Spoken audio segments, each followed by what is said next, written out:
Welcome back to The Wellness Woman, episode 135 today, as we explore if a raw vegan diet is healthy for us in women in perimenopause and beyond. I have here Dr. DougGraham, who is an expert in raw nutrition, especially when it comes to athletes and performers. So as he is also a performing athlete and he still competes, I really want to know if what he knows, what he shares, what he educates on is translatable for us women.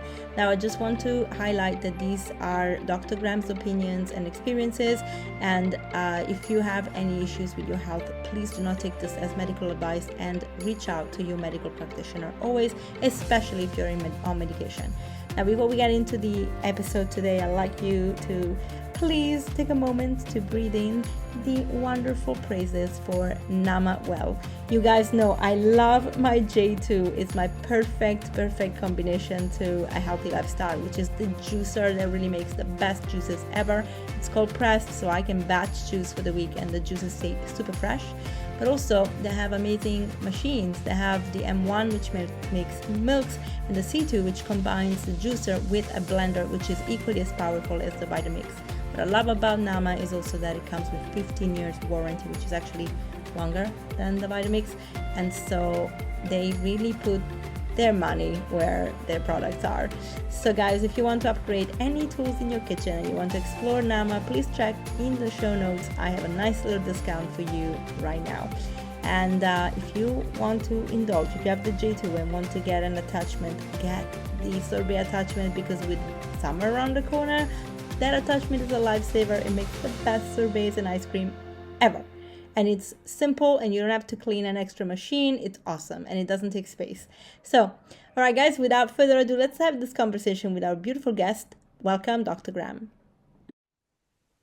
Hi, Dr. Graham. Thank you so much for joining me on The Wellness Woman today. How are you? I'm really just fantastic, Chantal. I'm super thrilled to be here. Just got back from Edinburgh. How did it go? Where I won for the third time the national championships in powerlifting. Congratulations. You were saying Thank you you. were quite positive that you would win, and you were telling me when we talked last time that you were like balancing your training, not to do too much, but also not to do too little. So that's actually a real art, isn't it? It's peaking for specific periods of time is a true art form and requires great knowledge of the subject matter. So for a runner or a thrower or a lifter, the whole tempo of training, it varies for each one, what they have to do in order to get to a point where they can, in my case, expect to be strong on the day. And it's so far it's working. It is working. So far it's working. Well, okay, so we jumped a little bit ahead because we had a nice conversation a couple of weeks ago. But for people that maybe don't know you, can we just give them a little bit of background about your work and how you got into raw food, and also your 80-10-10 approach, why you elaborated that, and where you are at right now with this diet? And I know your whole family also follows it, so it's nice to give a little bit of background about your whole full picture so people understand who you are. Sure. Well, I've done sports my whole life, always been involved in sports since I was 4 or 5 years old, and always loved it. Just something, it feels like my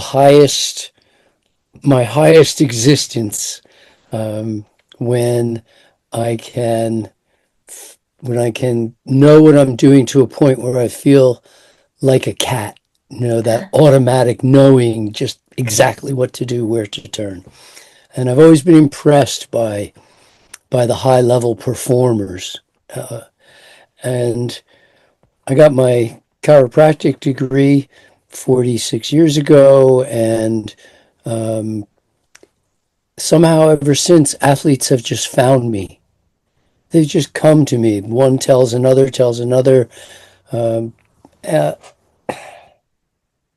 It seemed like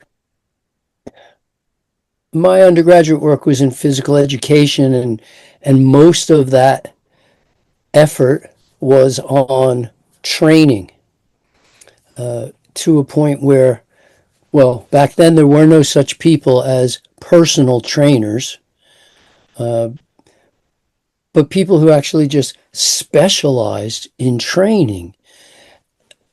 It became pretty obvious to me early on that people knew how to train far, far more than they knew how to recover. Mm. And one day I had an epiphany. I was dealing with a rather ill person and was talking to him about recovery and what he had to do in order to effect a proper recovery from his condition, when I realized that although athletes use this word a lot, recovery, and doctors and ill people use this word a lot, recovery, they always felt like they were talking about two different things. Mm. The recovery from being ill and the recovery from sport. And the more I made my parallel lists, and almost everything on one list was the same on the other list. And I started thinking, I wonder what would happen if I started providing for athletes the conditions for recovery that people in the ICU and intensive care and in the hospital, I mean, they pay tremendous attention to recovery there. The goal of the intensive care unit is for the patient recovering so well that they can then go to the hospital. Yeah. And then from the hospital recovering so that they can go home. And then from home recovering so they can get back into life. Mm. So I started making, gee, what would happen if all of those benefits that sick people get, all of the attention, the high tech, the really close level monitoring, the keeping track of the numbers, what would happen if that objectivity was applied to athletes? And I started doing that with spectacular results. So, back to the original question. As a high schooler, I was a gymnast and did some track and field as well. Mostly field, to be honest. And in both cases, my strength was important, but it wasn't so much my strength to an outside object as it was my strength to myself. Mm. So weight to strength, that ratio really matters to a gymnast. And so I was always looking for ways to be stronger while at the same time weighing less, which is kind of a trick because most people think like if in order to get stronger, they're going to have to get bigger muscles and heavier, which works against the gymnast being heavier. So that whole thing, I playing with my diet just became normal.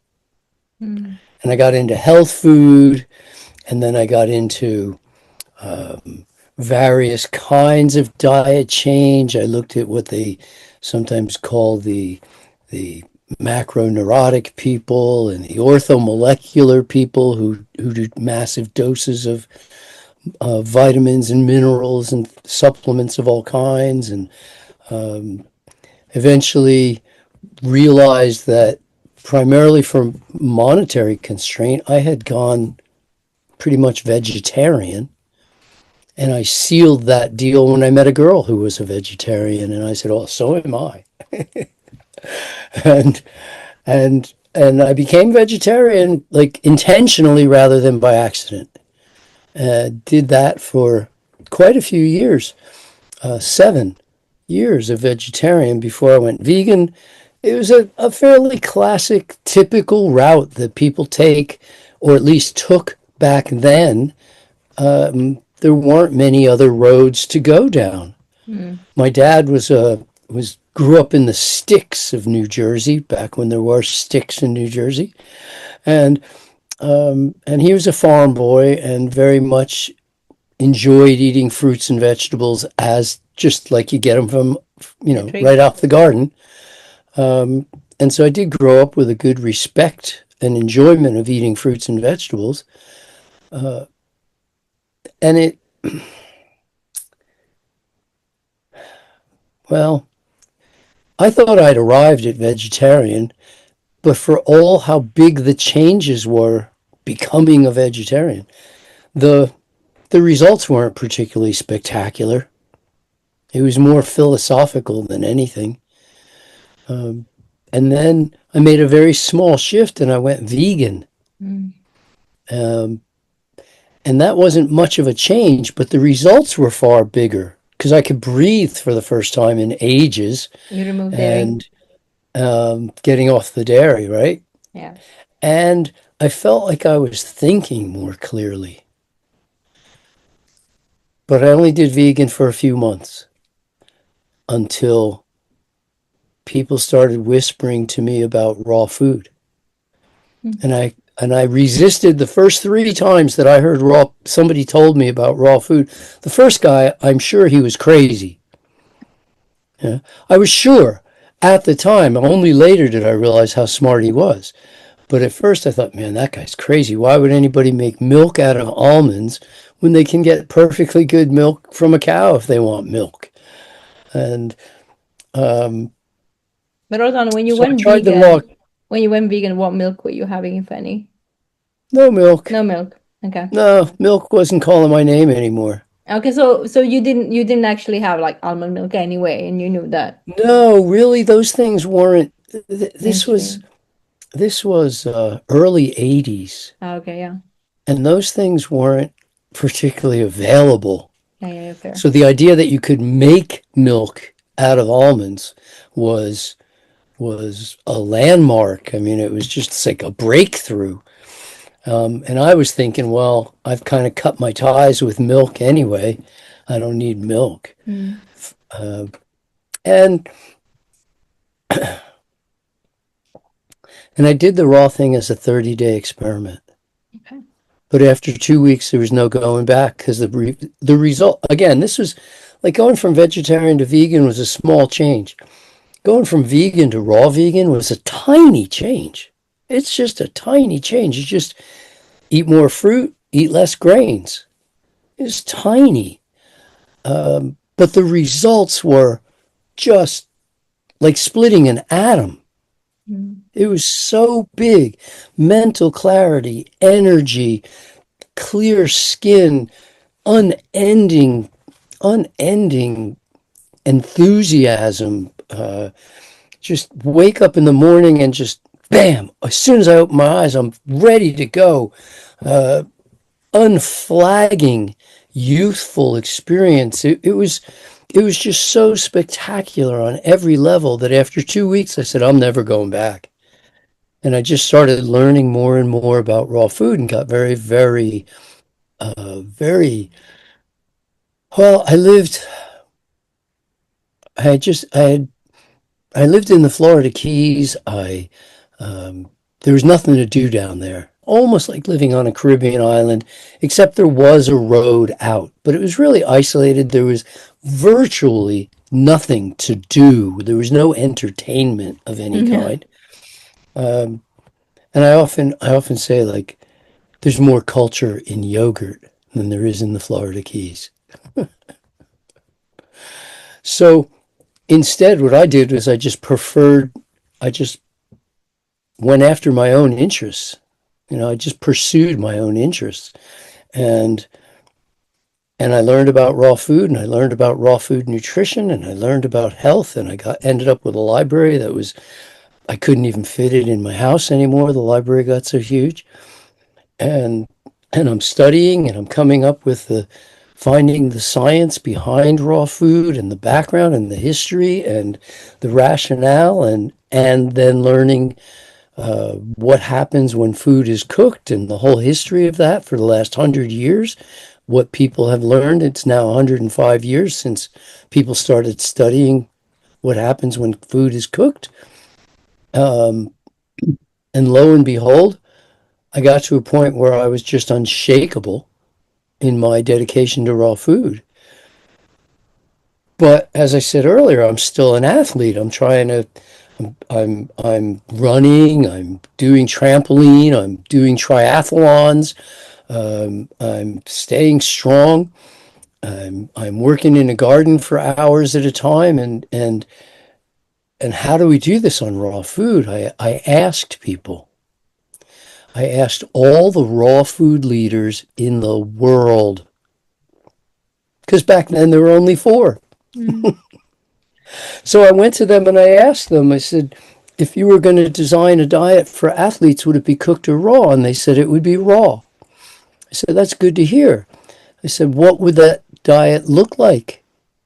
And all 4 of them said almost identical words. They said basically, I have no idea.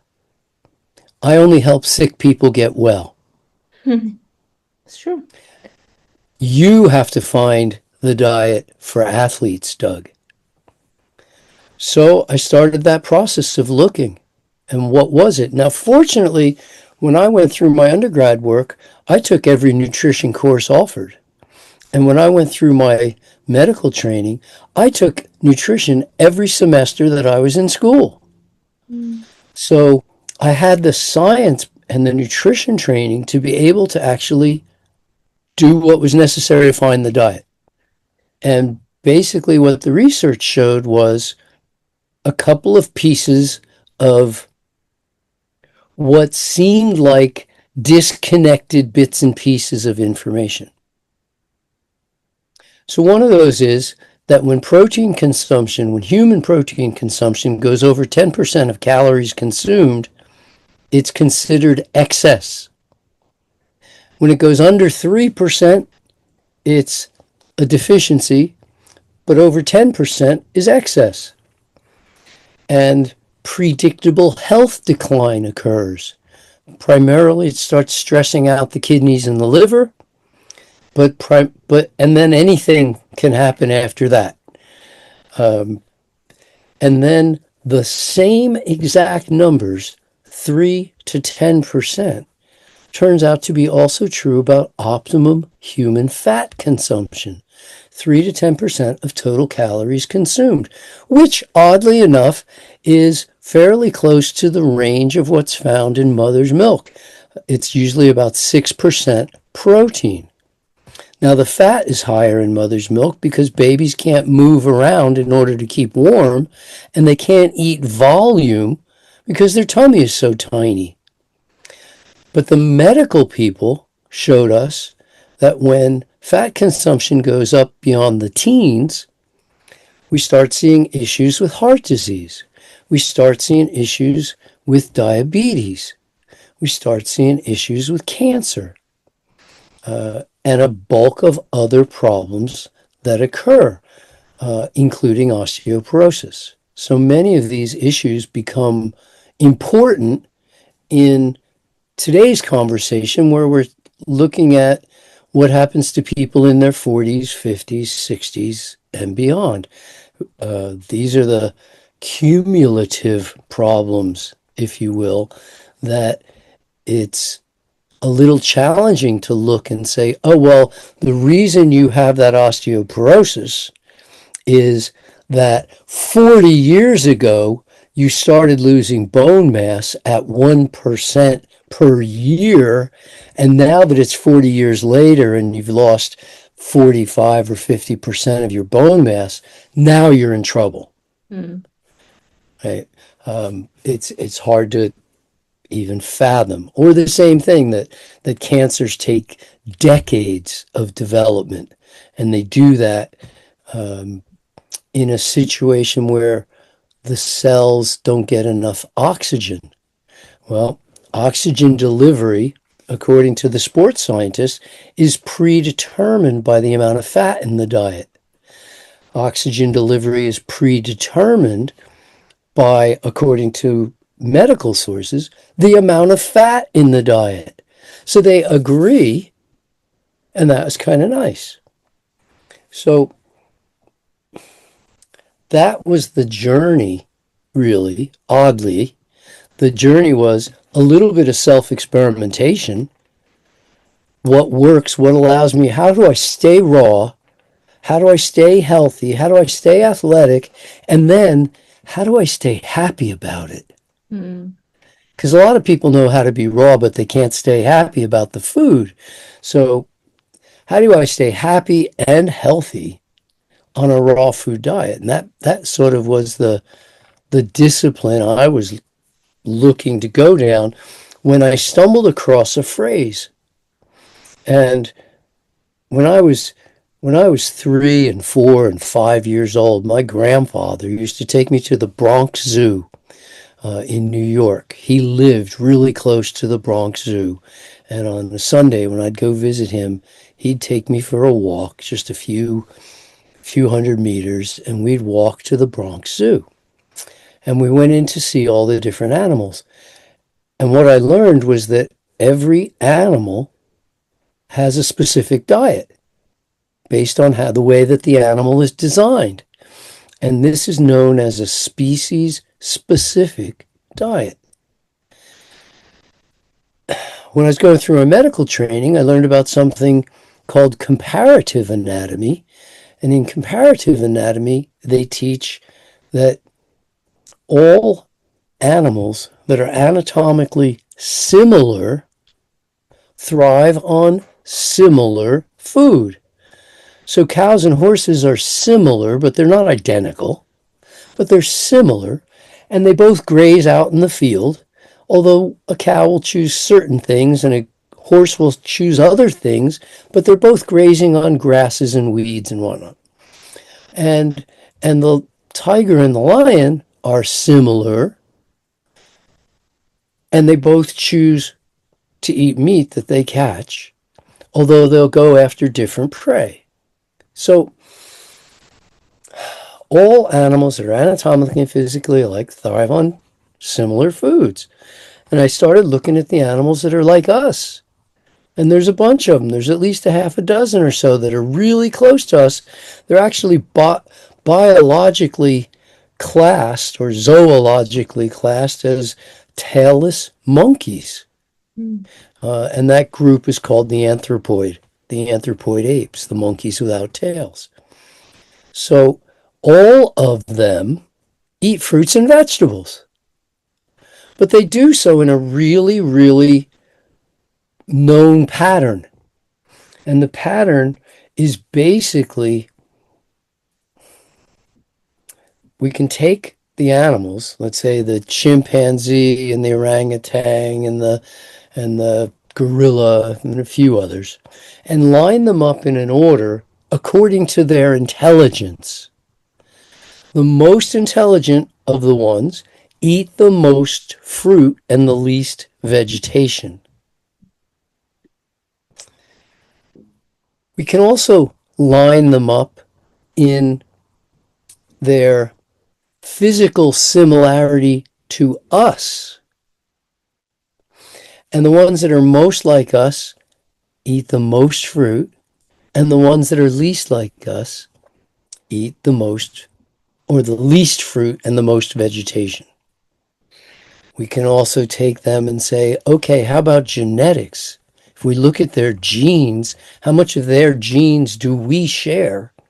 And we can put them in order, and it's the same order yet again. The ones that are genetically most like us eat the most fruit. They eat over 90% of their calories from fruit. The ones that are least like us eat the most vegetation, but still eat more than half their calories from fruit. At some point, the model of nature simply cannot be ignored or must be respected. And as a as a doctor, as a scientist, as an athlete, I'm looking at nature going, wow, nature's providing a pretty strong model saying every creature that's anatomically and physically alike eats a similar diet. It's called a species-specific diet. In our case, it's fruits and vegetables predominate the diet. And, some 40-something years ago, I just made that commitment to eat predominantly fruits and vegetables, a little bit of nuts and seeds here and there when the whim so took me. And the results are so profound, I didn't look back. Chantal, it was just too good to be true. It was so good that it had to be true, in fact. The, the, the results are just spectacular. I used to be the most accident-prone person that I've ever met, and that completely stopped. That just completely went away. The coordination surprised me even. I used to be the worst with names, and I became the best with names. I used to have the worst memory. All of a sudden, I can remember everything. I could never learn foreign languages. All of a sudden, I started picking up foreign languages. My reading speed, my comprehension, everything just went sky high. My ability to handle sunlight, like I used to burn all the time. Now I never burn.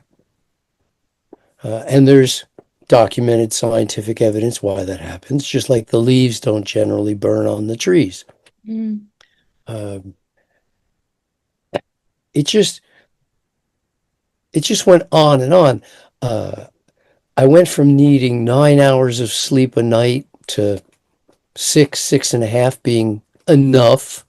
Although, yes, I'd love to sleep a bit more on occasion, but typically 25% less sleep than I used to need to feel easily as good or better. No bad breath, got my teeth, everything in my body works.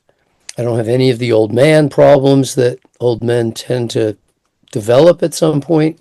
That hasn't come to me, fortunately. Like I said, this weekend I competed at national championships in powerlifting. I won first place, and the coach of the national team invited me to go to the world championships to represent Great Britain at the Worlds. In the So US, right? I'll go do that. Yippee. But really, it was just, haven't been sick since 1980. That's kind of nice. Not even a cold? I've not even a cold. Not even a cold for about 40 years. And then I just ran myself down and found out that, yes, indeed, I could get a cold. Yeah, I could get a cold. But no illness, no reason to go to doctors. I've had a couple accidents. I've had to, I've sought medical attention on occasion after an accident. I had an appendicitis attack about 6 years ago. I had an appendicitis attack, and the doctor looked at me and said, "We're not going to take out your appendix. We're just going to leave it." So I still have my appendix, even after having an appendicitis attack, which is less than 1/10 of 1% of people. So it settled down on its own. Yeah, it settled down on Just its own. inflammation. It settled down on its own. Nobody knows what it was, whether it was a tomato seed or whether it was, who knows, or some other thing. But they weren't worried because unlike most appendix attack, there was no sepsis involved. I'm going, well, yeah, I mean, I'm just eating bananas and lettuce and cucumbers, and it's nothing that's it's not like you're having dead animals in your system, rotting in your system. So I was very pleased with that. But no sickness, no losing work time or productive time or vacation time or anything else. Super high energy, even at this point. Most days I'm up around 5 and go to bed around 12.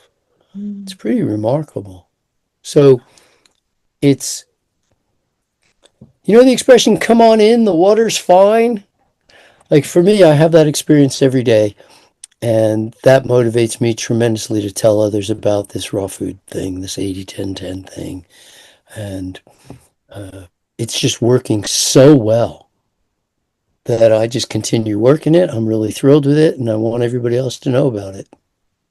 Well, thank you so much for that introduction and very thorough and great story as you developed and evolved into it. It sounds like it's very organic. That's not a lot of effort, just really Well, happening. there was no pattern. I didn't know what I was aiming for at the time. It wasn't Yeah. like I didn't know where it was going. I was just seeking truth. The truth had to align with the way I felt and what the science says, and the numbers have to align.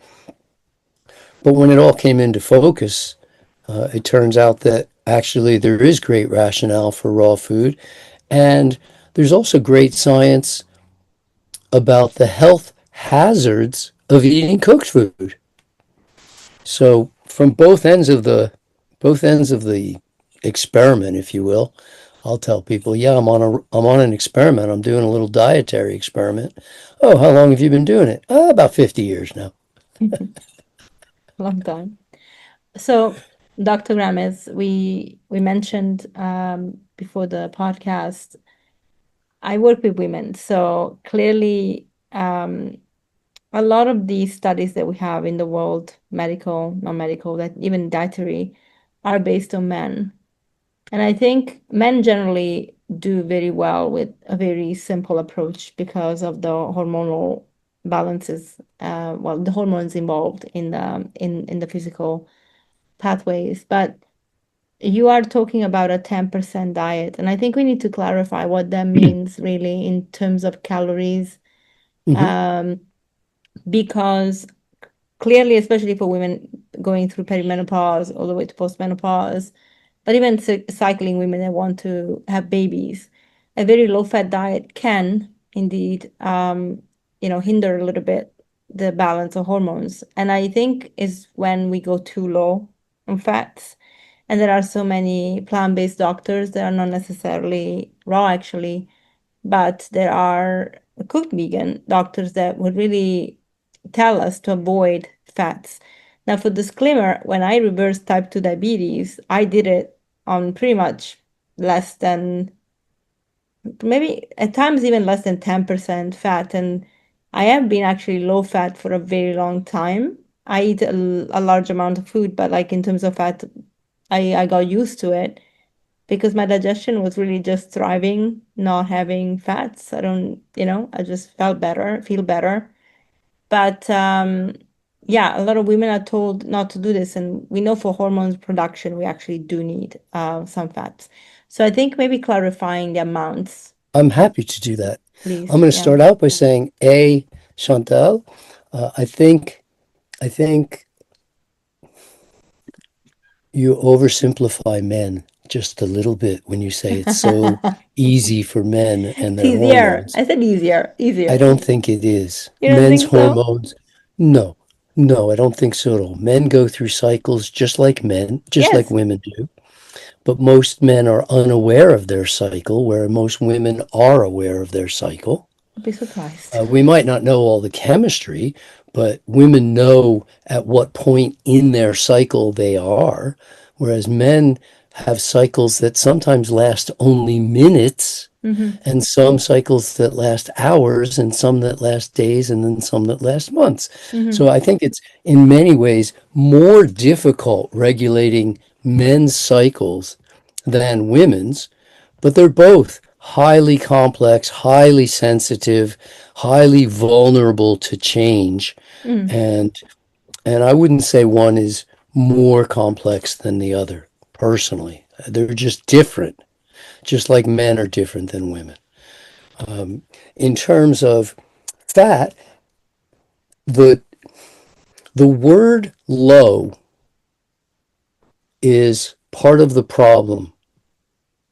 Okay. When I'm when my car is low on oil, it it infers that there's a problem. I'm low on oil. Mm. Oh, you need to pay for this. But I'm low on cash. Low infers a problem.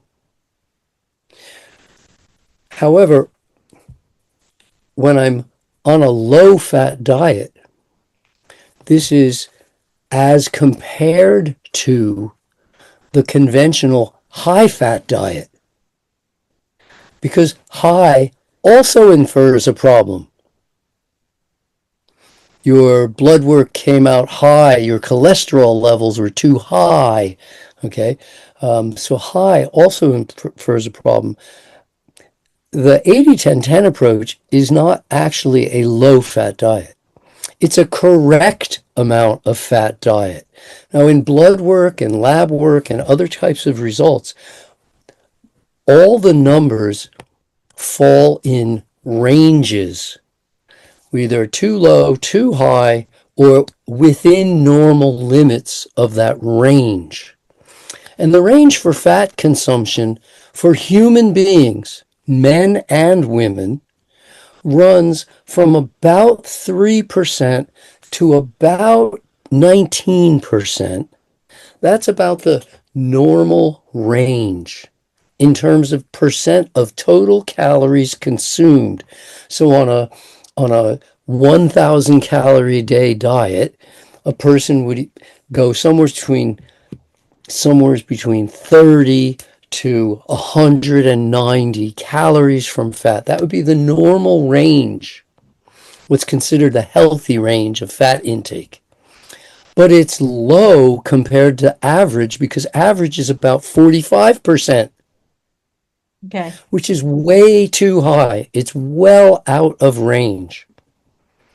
Yeah. The problem is becomes multiplied a little bit, because what most people do is they replace that fat with complex carbohydrates.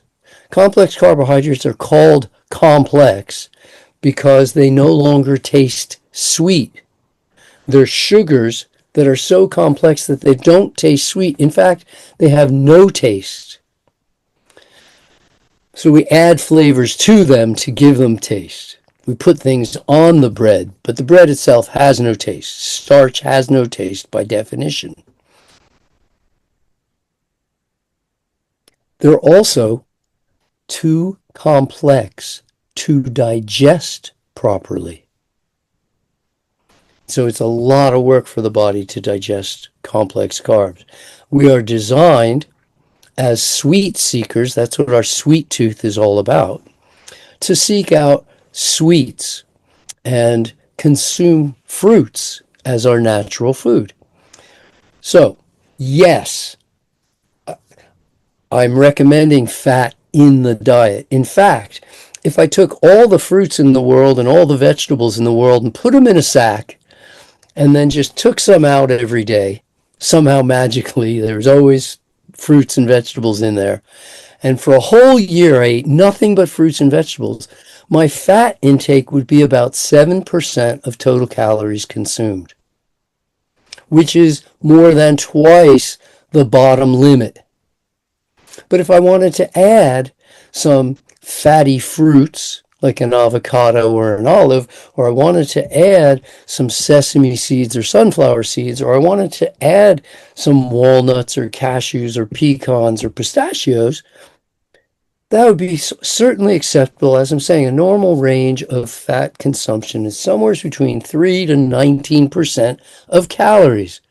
That's what we see consumed by the animals that are anatomically and physiologically similar to us. Most of them don't get anywhere near into those upper teens, nor do they have any of the health problems. But specifically, my work has been primarily, other than work with athletes, my work has been primarily reversing osteoporosis. And although currently women predominate in terms of numbers with osteoporosis, Men are quickly catching up. Interesting. Sad to say, but men are quickly catching up. In terms of hormones, yes, women must have some fat. Agreed. Once they go beyond that 19%, now we're into predictable health decline. So I pick 10% as my number that I'm recommending. Say, okay, somewhere's around 10%. Does it have to be exactly 10? No, it could be 5, it could be 15. It depends on what works well. If you're trying to reverse diabetes, get it closer to 5. You're trying to do ultra marathons, you could go up closer to 15, maybe. Or if you're trying to lift heavy and you're trying to gain weight, there's all sorts of reasons. But in terms of like a lactating woman doesn't need to drink milk in order to make milk. No one needs to eat fingers in order to make fingers. We don't need to eat fat in order to have fat in our brain, because the body can convert any calories into fat. All we need to do is consume excess calories, and the body will convert them into fat. Appropriate fats for use by the human body, including all the female hormones. So for me, the joy is showing people what they can do in terms of reversing osteoporosis. And as far as I know, at least to date, nobody else in the world is doing this. There's some people saying, oh, get on this machine and it'll help. There's some people saying, well, just lift and it'll help. And I'm going, not only do you have to do all the right things, you have to stop doing all the wrong things. And identifying essentially what makes a hole in the bucket. There's about 15 factors, lifestyle choices, that result in calcium loss from the bones. So I've had a few relatives die with osteoporosis, bad enough to first make them wheelchair bound and then totally inactive and just living in total pain. It's not a good way to go. It's not a pretty way to go. And it's something I take very, very seriously. Yeah. But that whole question about fats, I never, ever have proposed a no-fat diet. There is no fat diet. I've gone periods of time in my own life where I eat no overtly fatty foods, just fruits and vegetables for 3 or 4 or 6 months at a time. And I experience all the same issues everybody else has. It's tough keeping weight on. It's magnificent for sports performance because the breathing just gets so easy. Recovery is so fast. But for modern life, a little bit of fat here and there is kind of nice. Yeah. For women, the problem isn't typically fat consumption. The problem is typically calorie consumption. They have to eat enough calories. And often when women go on no fatty foods at all, they just don't eat enough. If they eat enough calories, they can manufacture their own fat from the sugars, from the proteins in the food. But when they couple low fat with insufficient calories, it's a recipe for disaster. So what is the amount of calories you think a woman should have? And I'm talking about women that are not athletes, but they are actually in, they don't necessarily have a very active life. They have an average active life from 40 plus on. Okay, so there are standard equations that already cover all of this. And I found those equations work pretty well. Even on a raw diet? Even more so on a raw diet. Okay. Yeah, even more so. The numbers are even more accurate, more predictable, because on a raw diet, everything I eat gets digested and absorbed other than the fiber, the roughage, which Mhm. passes through. On a cooked food diet, many of the calories become inaccessible because they were chemically changed by the heat. And so a lot of the calories consumed just pass through as indigestible. In fact, some of them are recognized as foreign and are actually attacked by the body. So the relatively standard formula is 10 times your weight in pounds. I have no idea what the formula is in kilos, but it's 10 times your weight in pounds, um, or 10 times your desired weight. So if you weigh 100 kilos, but you'd rather weigh 50, or you weigh 200 pounds and you'd rather weigh 100, you can work with your desired weight, but it's 10 times your weight plus however active you are, allow for those calories. So if we were to say that a average weight woman was 130 pounds, an average weight woman was maybe 60 kilos, and then say, and the average active woman goes another 5 or 6 or 700 calories a day in physical activity between going up and down the stairs, doing housework, be doing some physical activity, gardening or running or walking or lifting or whatever they do, whatever their physical activity of choice is. Um, they're getting up somewhere pretty close to 2,000 calories. And for the sake of it, the average man is 50% bigger than the average woman, weighs 50% more, and needs 50% more calories. So for the average man, it's about 3,000 calories. Now, do I know women who eat only 1,500 calories and they hold their weight and all is well in the world? Yes. But they're also very sedentary. And sedentary will work against them in other health parameters.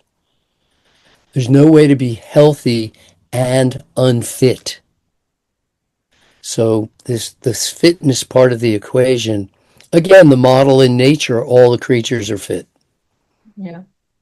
They fly halfway around the world, some of those birds and butterflies and things, and they march across from one side of Africa to the other, in an annual migration. Uh, all the world's creatures are fit, other than us, and we think we can get away with it. And none of the other equations work without that parameter as well. Fitness is part of the equation. Yeah, that's So true. I'm not talking about world-class athletes here. The average woman, 2,000 calories, that works pretty well. There might be 1,800 for some and 2,200 for others, and depends on a woman's size for sure, but that's about average. That's very good. And as you work with athletes, I want to bring in the athletic woman, especially now that we have this message that in our perimenopausal years, we really need to pay attention to weightlifting to Yes. support our skeletal muscle and making sure that, again, we don't have osteoporosis as we get older, because generally we've been always thinking about older women being frail and older men being Mhm. frail. When Mhm. even when we look at the blue zones where we have centenaries and they do eat preeminently plants, although not raw fully at all. Actually, it's mostly cooked, but they, even in those places where they manage to live longer, longevity doesn't necessarily equate vitality, so they don't have bone mass and they're very frail, some of them, when you look at Sardinia and Greece. Mhm. And I wonder, when we talk about now women having working out more, we have seen obviously in our 40s, we are going through these times where our hormones are starting to fluctuate and drop, and so our cycles are not stable anymore. They're not as on the clock anymore. And some women, and this happens, of course, in younger women too, that are athletes, proper athletes, we see amenorrhea. Yeah, it's a real problem. And when we have hypothalamic amenorrhea, in women that are lifting, what is the way to make sure that if they wanted to, they could come out of it? Not if they wanted to, they could come out of it Hmm. in a way that maybe even a raw food diet could be actually the next step that could help them even more to do so. Uh, for all parameters of health, raw food diet is appropriate. In fact, there are zero contraindications to a raw diet. Zero. So I'm always going to go with raw as appropriate, um, just like I would for any other creature.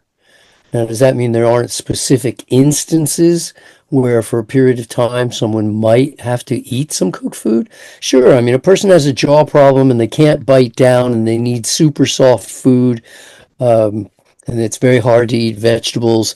They might have to cook some vegetables for a period of time while they regain their health. But the amenorrhea problem is a real one. Mhm. And unfortunately, it couples in with osteoporosis to create sort of a double whammy. And I like to make out first that there's a big difference between ovulation and menstruation. Mhm. So there are many athlete women who are not menstruating, but they are ovulating. And as long as they're ovulating, then their cycle hasn't been adversely affected. And the not bleeding, the not menstruating part really isn't a problem in and of itself. For those who aren't, however, it's almost always the same cause. I would say 98% it's the same cause, and that is a loss of body fat. When body fat levels for women go below double digits, they're in trouble. Used to be that even some of the marathon running women would let their body fat levels go down to 9 or 8% most of the year. And that leads to big problems. Nowadays, if they ever dip into single digits, it's just right before a competition. And then as soon as the competition is over, they'll be back up into low double digits. Because double digits seems to be the threshold 10, 11. I recommend teens to keep it safe. So the healthiest women have body fat levels in the teens. The healthiest men have body fat levels in single digits. Yeah.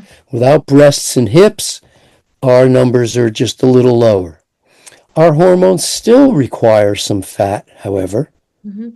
and but we can carry a lower overall body fat.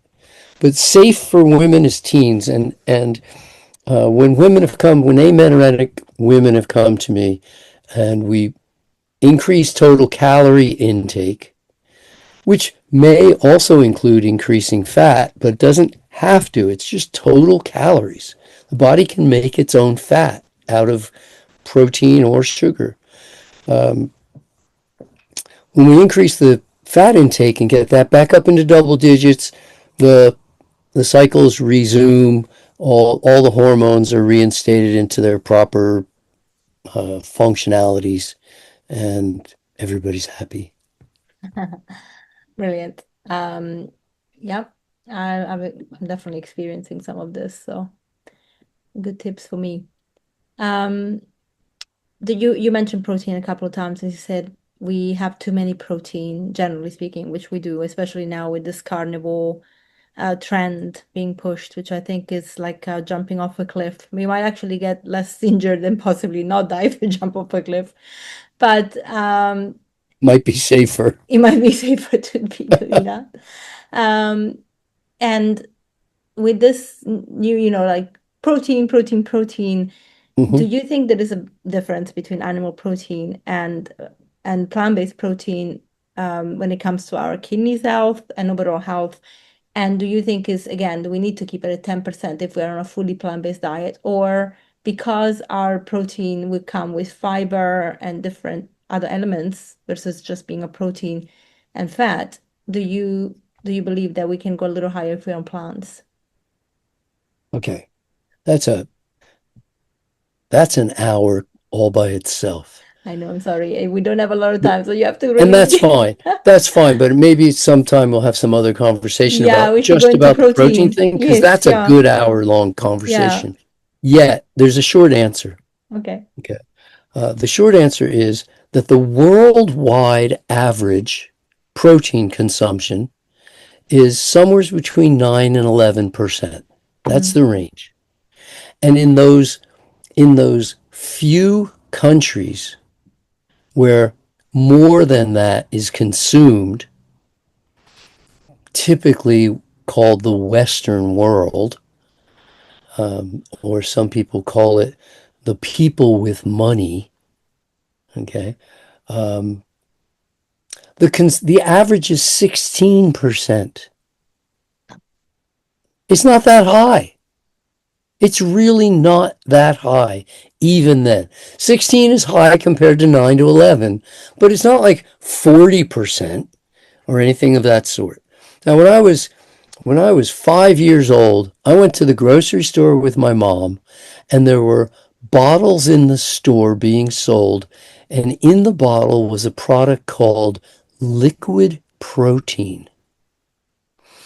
It was called the liquid protein diet, and people could go to the grocery store, buy liquid protein, and just eat that to lose weight. Drink it, actually, to lose weight. And what happened was some people started living on this stuff, and they died. And it got taken off the shelves because people died.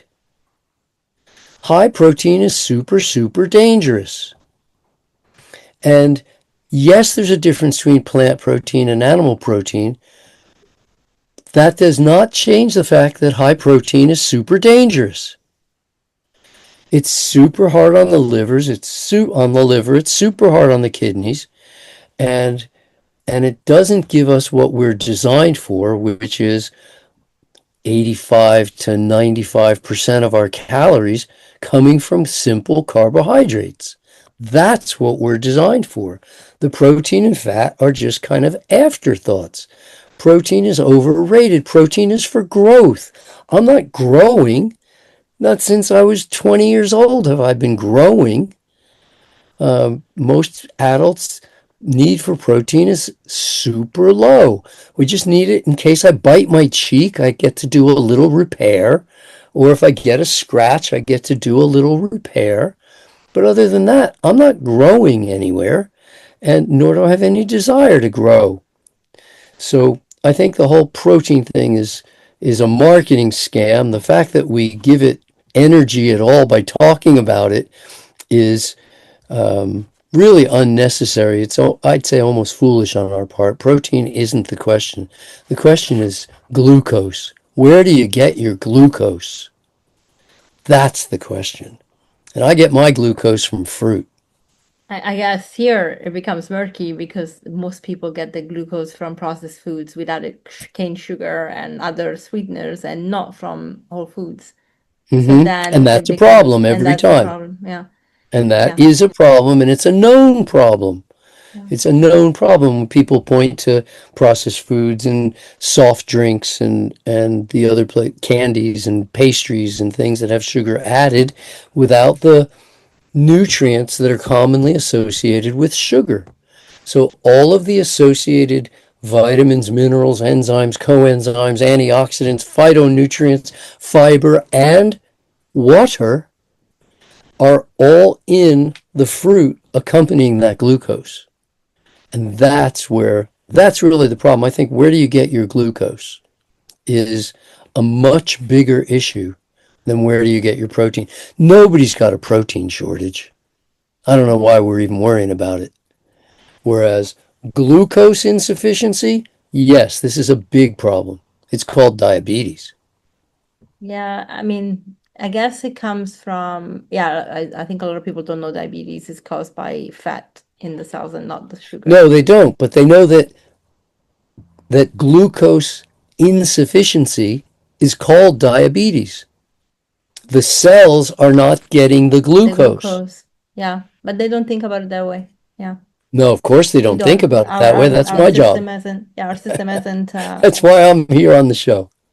Yeah, but it's interesting because when I listen, I mean, I learned when I was reversing type 2 diabetes, my approach was, like I was prompted by Dr. Neil Barnard that explained the fat in the cell. I'm like, huh, Mhm. that's different because I Yes, never and heard this before. that information has been out since 1959. Yeah. It's not new by any means. But that's not what your doctors tell you, what you study at school. I studied No, nutrition, and that's not what I learned. no. Well, going to the doctor for nutritional advice, you might as well go to your car mechanic. I mean, Yeah, I, sadly, yes. I'm going to go to the car mechanic to work on my car. I'm not going to go to him for nutritional advice.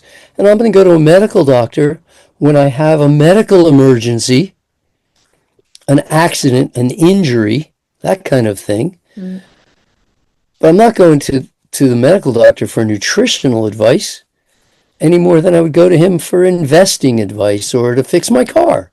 yeah, yeah. That's That's it's just the sad. way it is.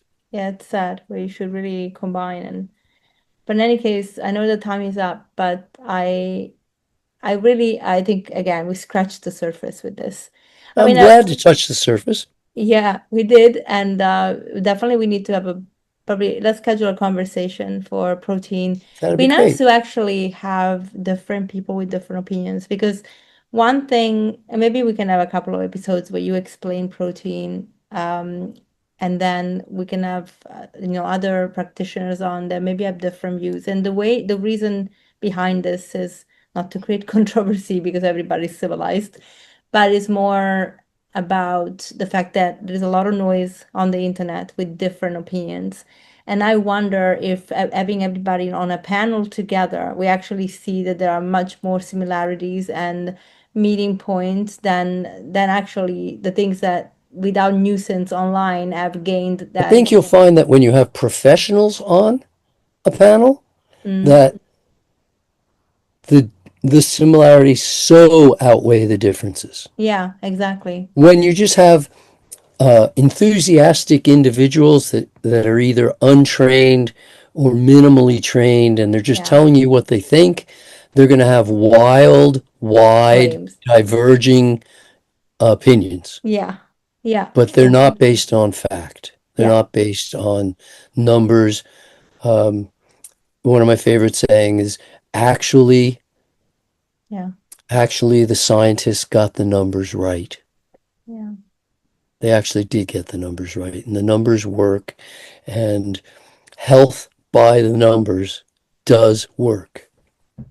Yeah, I was thinking actually about even Brenda because I know Brenda Davis is now publishing. She's just in the process of finishing another book with Santo Melina about protein in the elderly. So they have been looking at the 7 days Adventist studies and populations, and they are writing this book, which seemed to be quite necessary because we also see again with people aging, they eat less. And I mean, I see this in my clients, women clients in postmenopause that have health issues, especially osteoporosis, because of how they didn't train, they didn't do things in the past. They just Mhm. don't eat enough calories. So when you don't eat enough calories, you're not gonna meet your macros.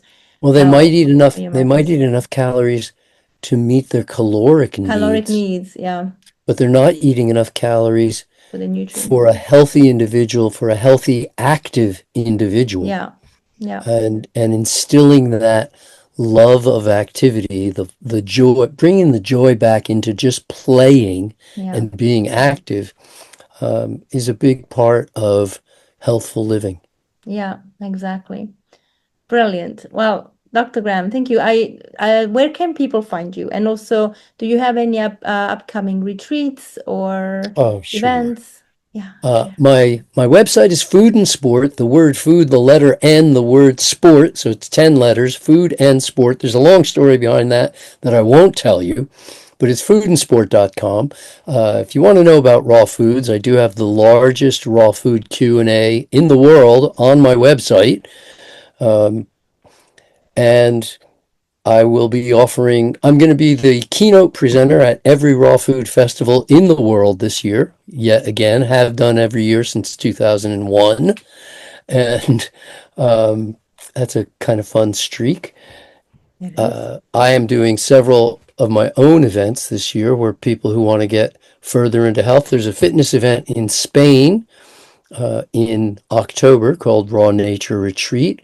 There's a health retreat in Bali in November. And both of these, there's information on my website. And then every January, I offer a fast and feast event, health event down in Costa Rica, where people can come and work on specific health issues or come and learn about health, where I'll teach courses, breakfast, lunch, and dinner. So, I've got many events going on over the course of the year. Do you need an assistant applying for the job? Yes, for sure. It'd be great fun. And of course, I will be in Portugal the second weekend or the second week of October. And we would possibly have you, probably for not the in person for the because, Portugal Raw Food Festival that's for happening. that, but you also might be at And the Elevate that's conference. it, exactly, because you are doing an event, and I'm highly honored to be part of that, Chantel. Yeah, we're looking forward. And I look forward to being part of that, Thank you. which I'm sure we'll tell more people about. But yeah, foodandsport.com. You can reach out to me there. If anybody has any questions, they can email me. I'm easy to reach. I answer my own email, and I'm very approachable. But osteoporosis is serious business. For anybody over 40, any woman over 40, they should definitely be getting their bone density tested, which can prove to be very motivating in terms of doing something about it. And yes, something can be done. It is reversible. There's no drugs that do it.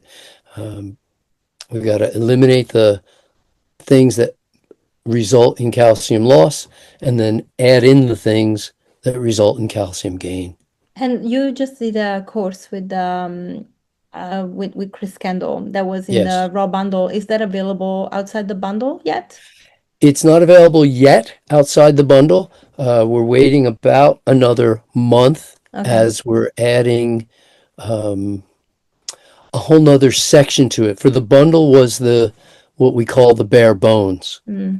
18 hours, but the bare bones. The new program, when it's finally released, that will be the same 18-hour program plus monthly calls with me and with Chris, and a bunch of other perks that we will put into the package. Amazing. And also, of course, let's not forget your book, the 80-10-10 diet. 80-10-10 remains the Bible in the raw food movement. Yeah, it does. Yeah, 20 years later, it's still the Bible in the raw food movement. It does. Thank you so much, Dr. Graham. And I'll put everything in the show notes so everybody won't have to remember all this. Thank you for the opportunity. I really appreciate it. It's fun to talk to people. For me, watching people gain health, build health, accumulate health, it's the greatest thing in the world. And it's why I say to everybody, including your audience, go to health. Go to health. I love that. Bye, guys. Thank you so much, Dr. Graham, and thank you everyone for staying on to the episode. I hope you learned a lot and have questions that you want to dive deeper and explore. I always think that our education is the most important tool we're going to have, and so please take the time to do that. As always, check out all the details for Dr. Graham in the show notes, and if you can, please share this episode with your friends. Rate us on YouTube, on Spotify, on Apple. Help us grow, and I will see you next week. Bye.